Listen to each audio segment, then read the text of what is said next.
The background and causes of the political crisis in Sudan, such as the overthrow of Omar al-Bashir in 2019, the coup in 2021 and the plan for a new transition. Sudan has been in turmoil since April 2019, when a popular uprising toppled the long-ruling Islamist autocrat Omar al-Bashir after 3 decades in power. The protesters demanded a civilian-led transition to democracy, but the military seized control and formed a ruling council with Bashir's deputy Abdel Fattah al-Burhan as its head. The military faced international pressure and mass demonstrations to share power with civilians, and in August 2019, it signed a power-sharing deal with a coalition of civilian parties known as the Forces for Freedom and Change, FFC. The deal created a joint civilian-military sovereign council, a cabinet led by a civilian prime minister, Abdallah Hamdok, and a legislative council that was never formed. The transitional government faced many challenges, including a deep economic crisis, armed conflicts in the peripheries, and the legacy of Bashir's repressive regime. It also had to balance the interests and demands of different factions within the FFC, the military, and regional and international actors. In October 2020, the government signed a peace agreement with several rebel groups that had been fighting against Bashir's regime for years. The agreement granted autonomy and representation to the marginalized regions of Darfur, South Kordofan, and Blue Nile, and integrated some of the rebels into the security forces. However, some key rebel groups refused to join the deal, and violence continued to flare up in Darfur.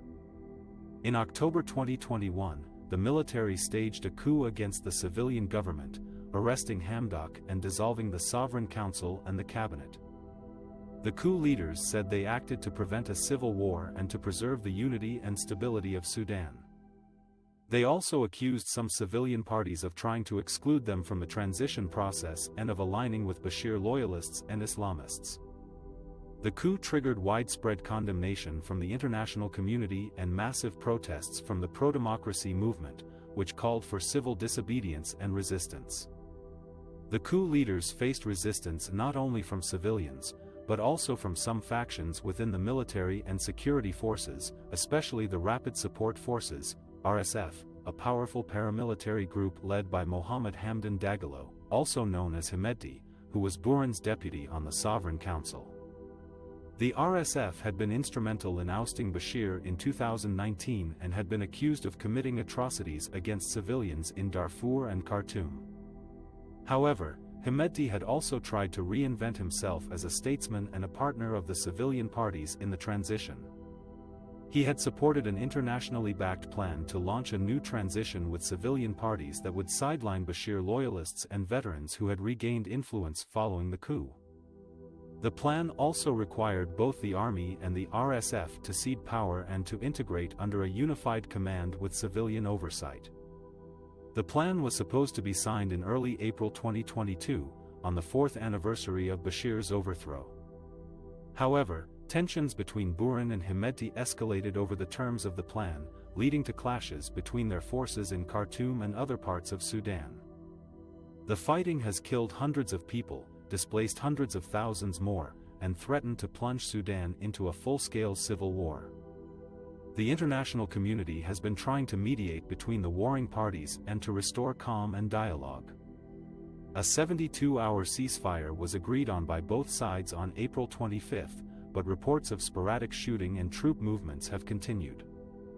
The fate of Sudan's transition remains uncertain as both sides claim control over key sites and have vowed not to back down from their positions. The main actors and factions involved in the conflict, such as the army led by Abdel Fattah al-Burhan, the RSF led by Hemedti and the civilian parties from the FFC. The conflict in Sudan is not only a domestic struggle for power, but also a reflection of regional and global interests that have shaped the country's political landscape for decades. The main actors and factions involved in the conflict can be divided into 3 groups: the army, the RSF, and the civilians.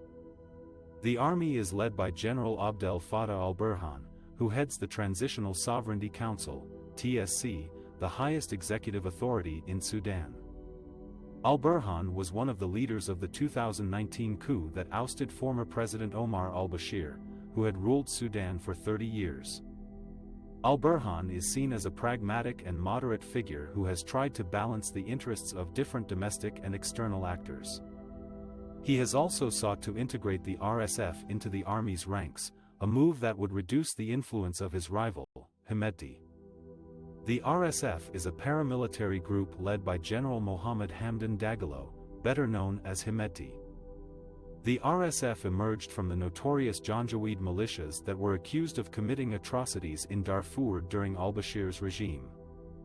Hemedti is a powerful and ambitious leader who has amassed wealth and influence through his involvement in gold mining, smuggling, and regional conflicts. He has also cultivated close ties with Saudi Arabia, the UAE, and Egypt, who have supported him financially and militarily. Hemedti has opposed al-Burhan's attempts to integrate the RSF into the army, fearing that he would lose his autonomy and leverage. He has also expressed support for transferring power to civilians, in order to undermine al-Burhan's authority. The civilians are represented by various political and social forces that have been demanding democracy, justice, and peace in Sudan. The most prominent among them is the Forces of Freedom and Change, FFC, a coalition of opposition parties, professional associations, and civil society groups that led the mass protests against al-Bashir in 2019. The FFC signed a power-sharing agreement with the military in August 2019, which stipulated a 3-year transitional period leading to democratic elections. However, the FFC has been marginalized and sidelined by the military since then, especially after al-Burhan's coup in October 2021. The FFC has called for restoring civilian rule and holding al-Burhan accountable for his actions.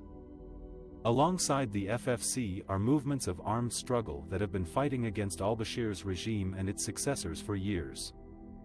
These include the Sudan Revolutionary Front, SRF, a coalition of rebel groups from Darfur, South Kordofan, and Blue Nile regions, and the Sudan People's Liberation Movement, North, SPLMN, which has 2 factions led by Abdelaziz al-Hilu and Malik Agar respectively. These movements have signed peace agreements with the transitional government in 2020, but their implementation has been stalled by the political crisis. They have also joined forces with the FFC to resist al-Burhan's coup and demand civilian rule. These are the main actors and factions involved in the conflict in Sudan, but they are not the only ones. There are also regional and global powers that have their own agendas and interests in Sudan's future. These include Egypt, Saudi Arabia, UAE, Israel, Ethiopia, Qatar, Turkey, Russia, China, US, EU, AU, UN, and others. Their roles and influences will be discussed in the next section. The humanitarian and security situation in Khartoum and other parts of Sudan, such as the casualties, displacement, violence, shelling of hospitals and lack of access to aid. The ongoing clashes between the Sudanese Armed Forces, SAF, and the Rapid Support Forces, RSF, that erupted on April 15, 2023 have caused a humanitarian crisis in Sudan. According to the Federal Ministry of Health, at least 604 people have been killed and over 5,100 injured since the fighting began. In Khartoum alone, 199 people have died and 3,157 have been wounded.